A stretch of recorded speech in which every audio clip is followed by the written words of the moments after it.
Welcome back. Welcome. You're welcome. I'm welcoming Well, do you welcome to the back from where we are, which is here at B3, where we are building business bridges. Because the bridges aren't built and we're building them. Yes, we are. Is that are. right? Well, that is correct. Bubba. I'm Shara. I am the owner of Sift and Sort, a downsizing and organizing business here in Flagler County. And my co-host, Diane, please introduce yourself. Thank you, Shara. I'm Diane Campbell. I'm the owner of Boney Booties Beach Rentals, Flagler Electric Bike Rental, and Tree Trends, which is a little wood shop in our garage. But today, it's not about me or you. It is not, unfortunately. It's about Miss Amanda Redwine. We can make it about it's you. Always, I know. Amanda Redwine from Congruence Counseling. Mm-hmm. It's not services, but No, just Congruence Counseling. that'll work. Yep. Okay. Yep. Today, we're going to touch on a subject, being that we're B3 and we're building business bridges. We're going to talk about business sanity. Or I don't lack know thereof. if I've ever heard of a podcast about business sanity and counseling thereof, but we're going to go there today.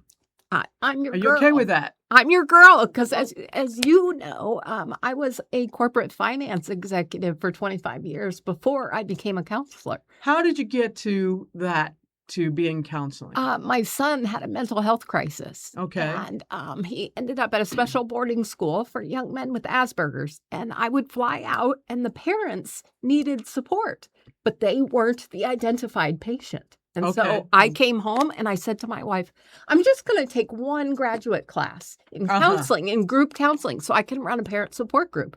And she laughed at me. Seemed like we're laughing at Yeah, it. Wow, exactly. random. Exactly. Yeah. And so she said, yeah, you're just going to take one class. Uh-huh. And now I'm a super fruity therapist. And oh my God, I'm so much happier. Oh, really? Oh God, night and day difference. So how long were you in corporate? 25 years. Wow. Mm-hmm. Mm-hmm. I have an MBA from Indiana in finance and entrepreneurship. Wow. I love a good spreadsheet. Oh, okay. I make my grocery God. list in Excel. I like a good pivot table. Okay. Ooh. Who knew? So, Our Like sound check engineer is boxes. under the table. multifaceted. Yes. So I love to talk about business. And Okay, so you understand enough about business. We're going to talk about just 3 things, but I think it's going to take all of our time, and we could probably go into another episode easily I'd on love this. to come back. Imposter syndrome. Yeah. Yeah. The imposter, is that like an Let's- actor? Let's define it first. Well, I'm still waiting for somebody adultier than me to show up and tell me what I'm supposed to be doing. When you're an adult? Yeah. Okay. Yeah, fair. So an imposter syndrome, it means that, accolades I felt come my way. And I was like, well, I didn't do enough work to earn that. Is Mm-hmm. that what we're talking about here? Yes. What Or are some of the somebody's oth- going to find out that I make this stuff up as I go along. Okay. The Fair. horror Who's going to of find building. out? What have you experienced that in the past? Yes, absolutely. What in what capacity? What goes through your mind? Well, I mean, again, it's just like she said, it's adulting. Like that's no book. It's like parenting. You just kind of wake up and wing it, right? And you just do the best Right. you can. You fake it till you make it? I think we're all faking it until we make it. That's true. I mean, because every That's day is a absolutely challenge true. and you don't know what's going to come across and you It's deal with it as it comes. Always something new that's coming across the horizon for business and God, I hope relationships. so. Yes.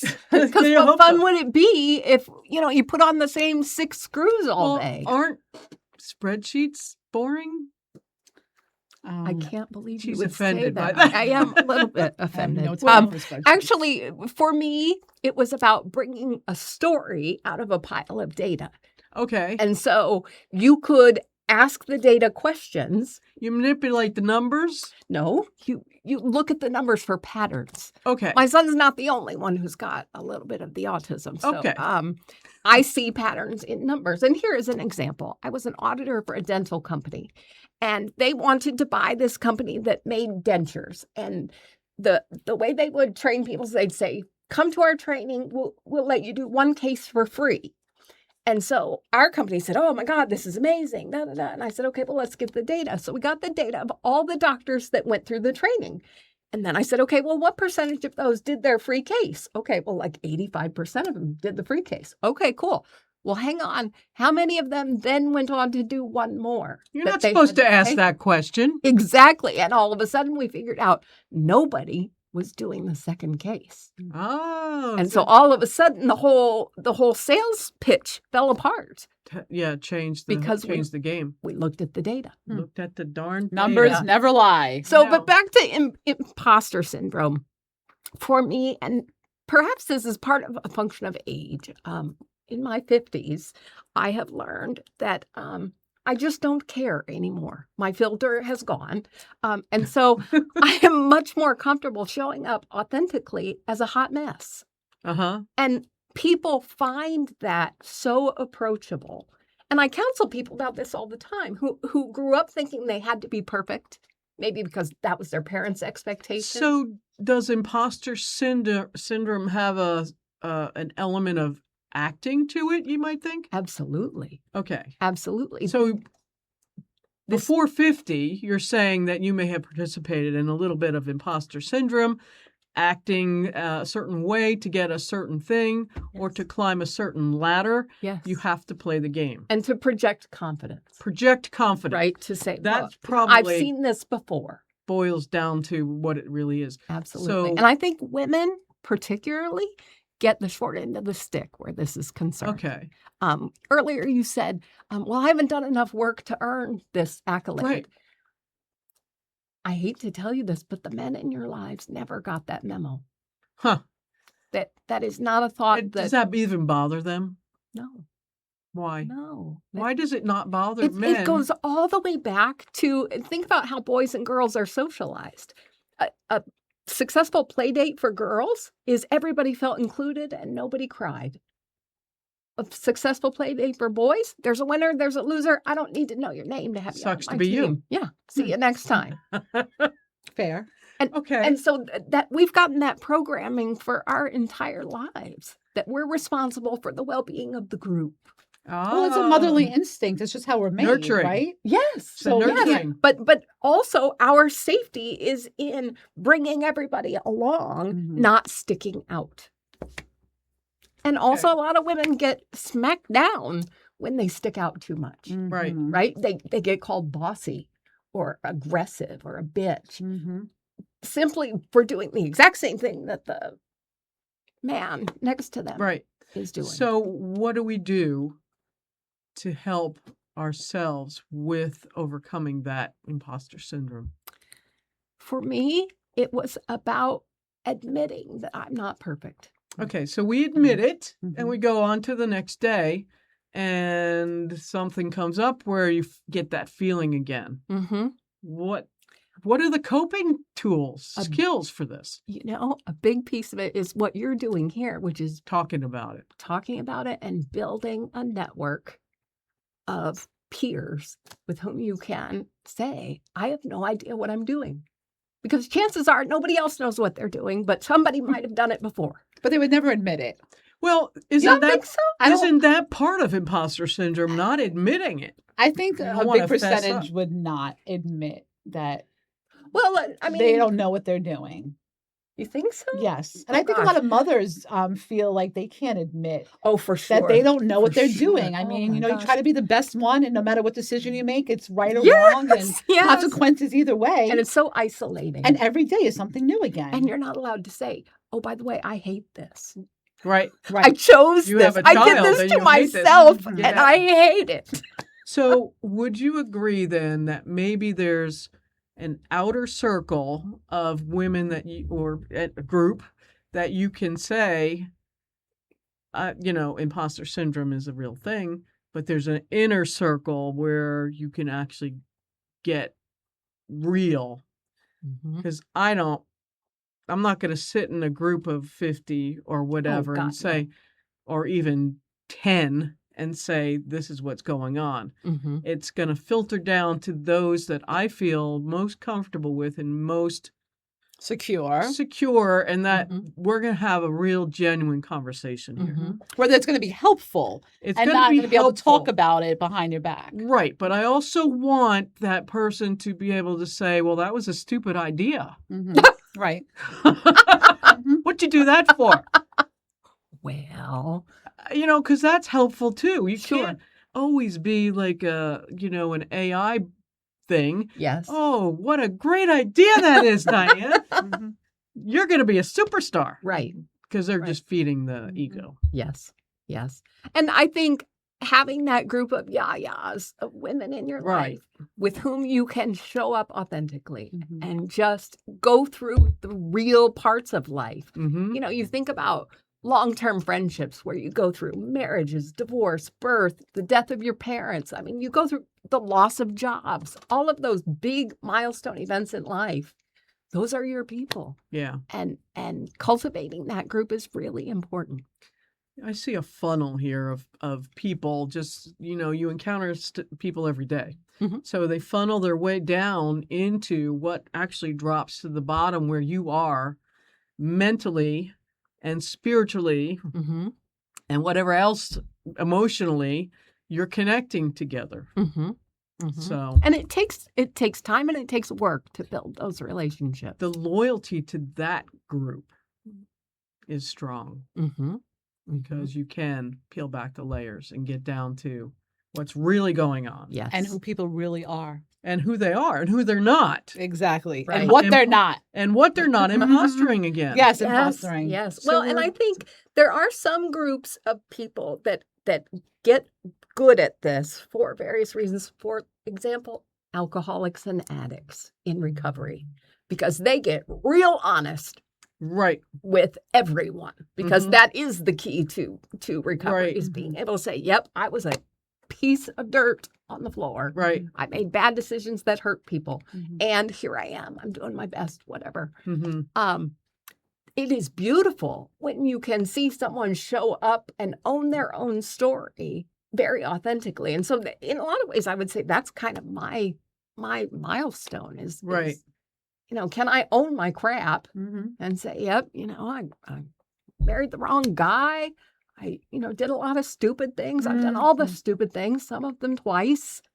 Yeah. And That was stupid. Well, and that's my thing. I feel like I don't understand. Everybody acts like they didn't do anything wrong sometimes, even though there is no one perfect, as we well know in this Right. world. Mhm. But why can't we just accept people for who they are instead of judging them? And why society has brainwashed us into thinking a certain way and judging and not just accepting people for who they are? I think some of that is a Western culture where we're taught to value the individual and individual achievement and to compete with one another.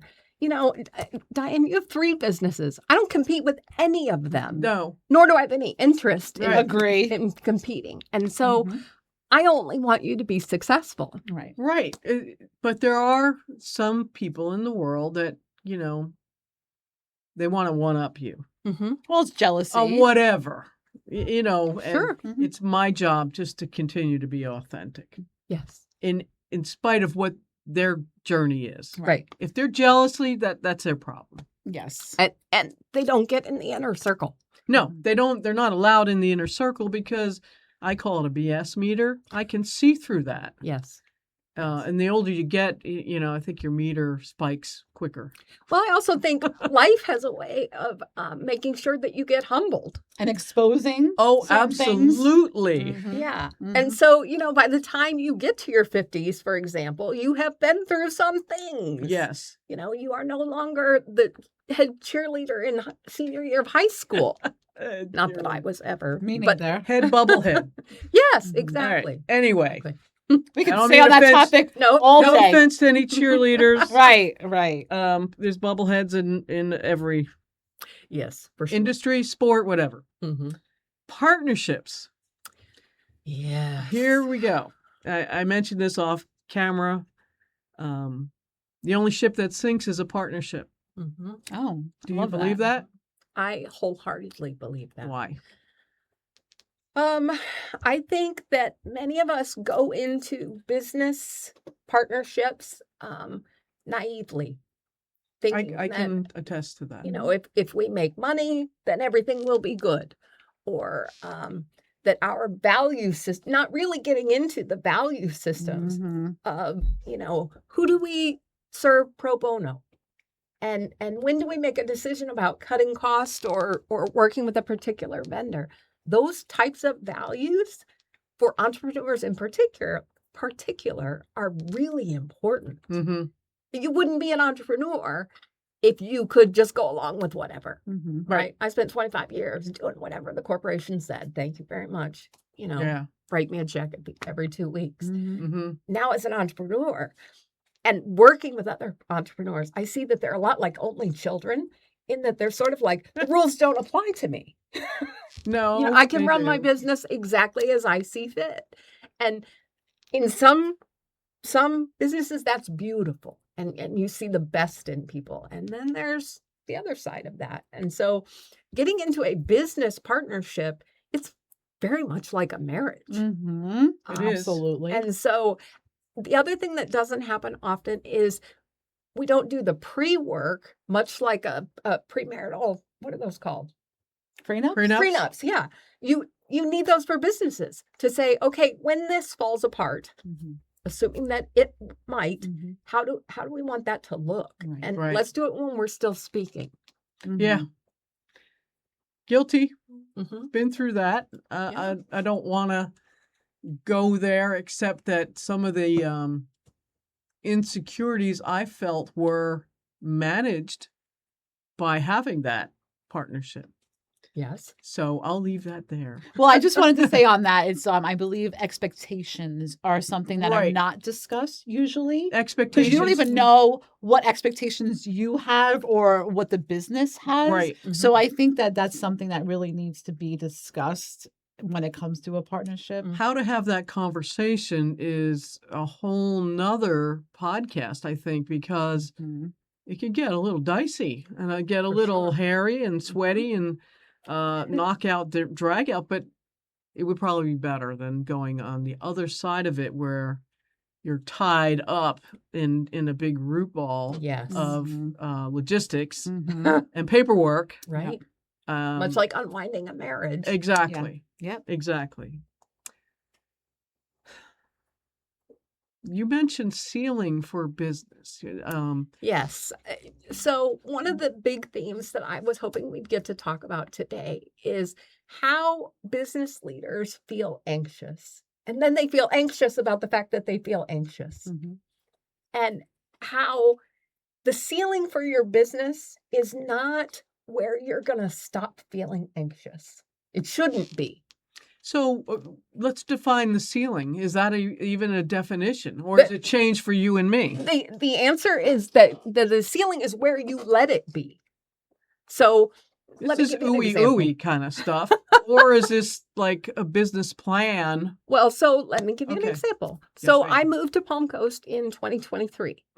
In November, I got my Florida license to practice. In January, I rented a single room on the third floor of remember. City Marketplace, and it was $600 a month, and it was a month-to-month lease. And I was scared. Sweating bullets. Oh my God. Because I thought, I'll never fill this. How am I going to afford it? And I thought, okay, well, I'm not going to go bankrupt. And, it's just month to month. So I talked myself through that level of anxiety. Now, today, I'm in West Point Plaza. I bought my office suite. I know what you did. Congratulations, by the way. But at every step, I thought, oh It's a my God, different what level. am I doing? Yes, it's just a different set of problems. You got to take a leap of faith, though, in yourself. Otherwise, Yes. you're going to be stagnant. I also made a really big spreadsheet. Oh, You can crunch the numbers on it. Yes. And the truth is that from a financial perspective, it made a lot of sense. Now I have 2 empty offices in my building, and that's freaking me out. Yeah. And so at every level, you're going to have things. We go through life assessing threats. And so if your aspiration is to not feel anxiety, and you are a person who generally considers risk, it's a pipe dream. It's never going to happen. it kind of reminds me of like stocks, right? Like your financial advisor saying, well, do you want to go like moderate Or do you want to just go all in and take a chance? It's kind of the same thing. Well, how do you find middle grounds? Yes. With trying to secure a future financially versus not lose all your money. Right. Because that's so unpredictable again. Yes. But, entrepreneurs very often are the idea people. They aren't always the painful. Implementers. I'm working with an entrepreneur right now who has amazing, huge ideas about doing horticulture therapy for disabled folks who could then grow food and sell it. I mean, it's just amazing. Right. She's never going to be able to do the tax return. That's not her jam, right? She's not going to have a checklist of paying the payroll tax. That's like me. And it is like me too. Mm-hmm. And my sound engineer husband will tell you, I have great ideas, and I am, I can get down and dirty and do the networking and do the deliveries, but you put me behind a desk, and the glaze starts. Yes. Well, the creativity is gone. Exactly. Because now you have to I never actually thought of it that way. What's interesting is if you are that other type, there's the creativity. Loves a big spreadsheet, who can say, wait, I can build a spreadsheet to see how we model this for the next 5 years. And he's raising his hand over there. We're going to talk after this. So I think to raise that ceiling, you have to, we're going back to relationships again. You got to be able to trust that your numbers person is going to take care of that part. And the marketing person or the one who has boots on the ground is out there. I'd much rather be out there sweating and just driving to the next thing. You're so funny. I was working with a charity recently, and I said, listen, you just need to call me and ask me to write a check. I said, I'm not standing out in the heat doing things. Don't get too sweaty. Yeah, I'm delicate. Yeah. I'll write you a check. And it takes all parts, right? It does. And I don't mean literally sweating out there now. I know what it takes to get from point A to point B with a business. Yes. And I'm just getting to the point now where it's helpful to hire people who can do that work. Yes. And, one particular instance, I hired a new person just recently.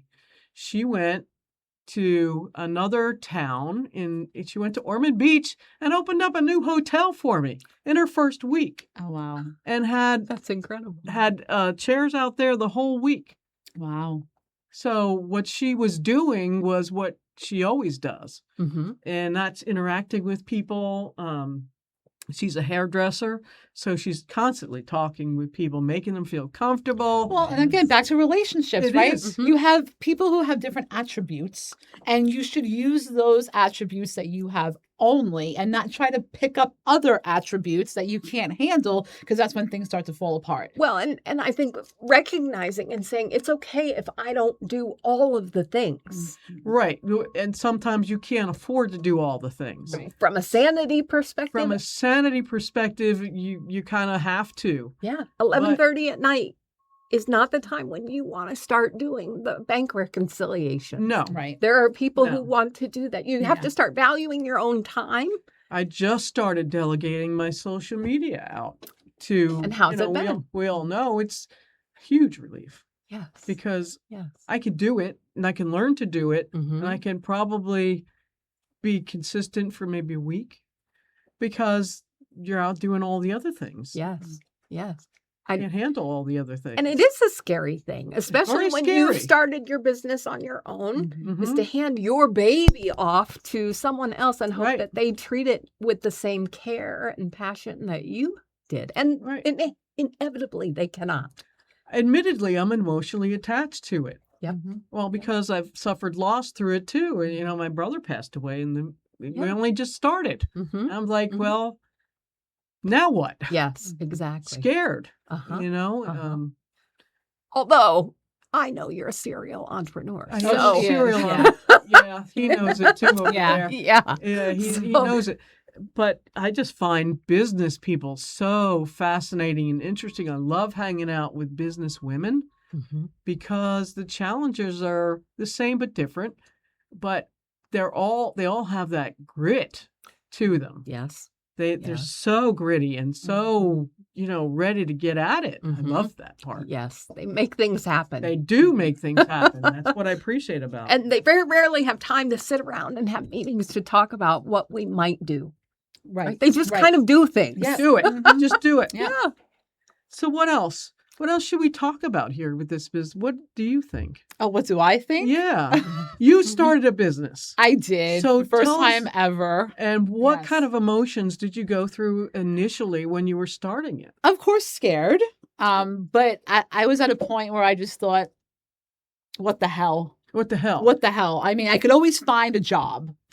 But you were secure enough in your own self to know that you could maybe do it better than what you've experienced or where you worked.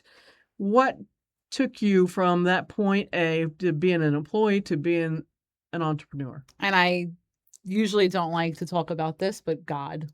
Awesome. That's just basically, I had to put it in his hands. I was at a point where I was just suffering really Mhm. emotionally for years, trying to figure out what I knew was inevitable but didn't want to believe. So the reality check, I had to put it into God's hands. Mhm. That's exactly what I had to do. And it all folded out the way it was supposed to, right in my lap, even the name, which I was remember also a that. very challenging aspect, is finding a name. Yeah. So that's what you have to just pray and beg and see what happens from there. It's interesting. Is this our time? It, here? it is. Oh my Very gosh. annoying, I know. I'm not even going to say it because that's a whole nother thing. Well, just bring it up because Wow. people are going to want to know. Some people want to be employees, Yes. Mhm. Yes. and some people are risk averse. Mm-hmm. They don't want to go there. Yes. They just want to punch that clock, Mhm. Yeah. collect a check, go home, and do their own thing. It is easier, It is easier. Mhm. Darn but it. But it's not nearly as fulfilling, no, not at all. especially when I find when I get to make decisions that are inherently good. Yeah. You know, that are Yes. just aligned with who I am and how I want to be. in And the world. freedom to do that. Yeah, there's nothing like that. To help people in a way that you want to help them, not the Yes. way you're restricted to help them. Yes. That's huge. Mhm. Definitely. I want to thank you guys for Oh, having wow. me on. We Yeah, that blew blew through through that that. time, and what happened? It's a gons. It's a gons. Thank you, Amanda. My I pleasure. think this is a treasure chest of different things that we can pull out of there and address for business sanity. Our listening audience, thank you for being with us today. And don't forget to like and share B3 with those your Your yayas. Our yayas, exactly. Thanks Our for joining yayas. us.